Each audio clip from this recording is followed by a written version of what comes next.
साल 1956 का आखिरी महीना चल रहा था।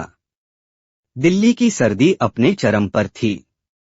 बाबा साहेब डॉक्टर भीमराव आम्बेडकर अपने जीवन के अंतिम पड़ाव पर थे। शारीरिक रूप से कमजोर हो चुके थे, परंतु उनका मनोबल और सोच उतनी ही तेज, प्रखर और प्रेरणादायक थी जैसे पहले कभी हुआ करती थी। उनकी नई पुस्तक बुद्ध और उनका धम्म कुछ ही दिन पहले प्रकाशित हुई थी। उनका चेहरा शांत था, लेकिन आंखों में गहराई और भविष्य के लिए चिंता स्पष्ट दिखती थी। उन्हें मालूम था कि जीवन अब अधिक समय तक साथ नहीं देगा। इसलिए वे अपने अनुयायियों और देश के युवाओं को अपनी अंतिम सीख देना चाहते थे, एक ऐसी सीख जो उनके जाने के बाद भी मार्गदर्शन करती रहे। एक दिन एक युवा छात्र, नाम था अर्जुन, नागपुर से दिल्ली आया। वह बाबा साहेब से एक बार मिलना चाहता था। उसके मन में कई सवाल थे, जातिवाद, भेदभाव, गरीबी और जीवन के संघर्षों को लेकर। बाबा साहेब से मिलने की अनुमति मिली। अर्जुन ने आदरपूर्वक उनके चरण छुए और कहा, बाबा साहेब, मैंने आपके विचारों से प्रेरणा ली है, लेकिन आज भी मेरे जैसे कई युवाओं को समान अवसर नहीं मिलते। क्या हमें उम्मीद छोड़ देनी चाहिए? बाबा साहेब मुस्कुराए और धीमी आवाज में बोले, नहीं बेटा, उम्मीद छोड़ने वाले हम नहीं हैं। हम तो वो हैं जिन्होंने पत्थर में रास्ता बनाया है।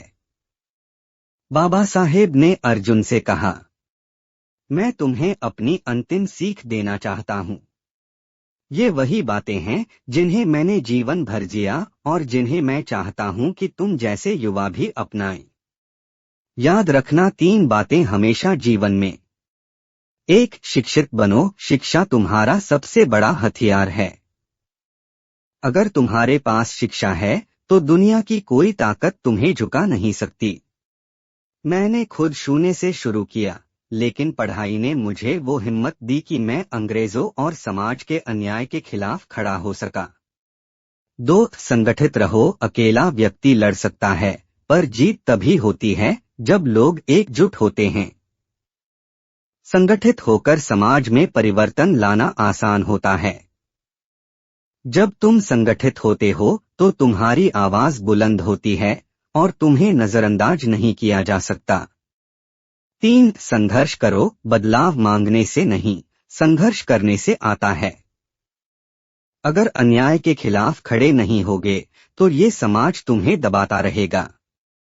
संघर्ष मत छोड़ो, लेकिन संघर्ष में संयम और विवेक जरूर रखो।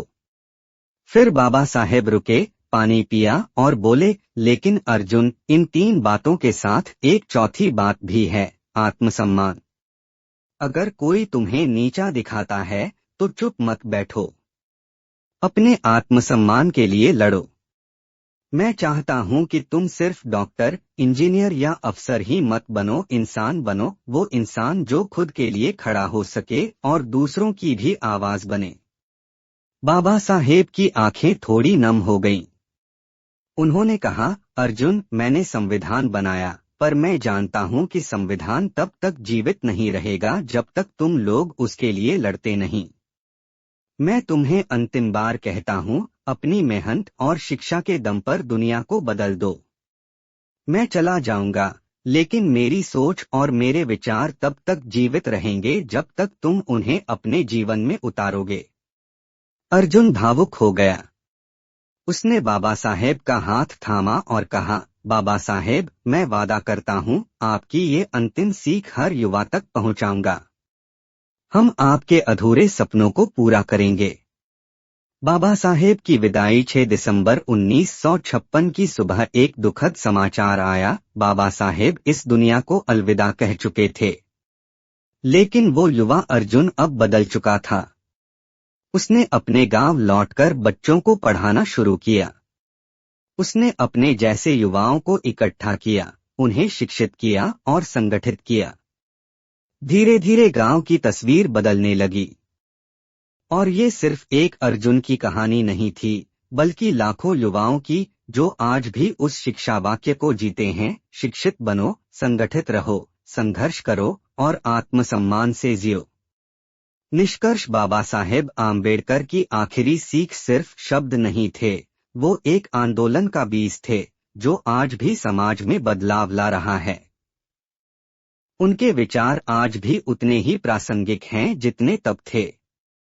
युवाओं के लिए उनका संदेश स्पष्ट है, अगर तुम्हें समाज बदलना है तो पहले खुद को बदलो। शिक्षा को हथियार बनाओ, संगठन को ताकत बनाओ, संघर्ष को रास्ता बनाओ और आत्मसम्मान को अपनी पहचान। ऐसी और भी मोटिवेशनल स्टोरी के लिए चैनल को सब्सक्राइब एंड वीडियो को लाइक करें।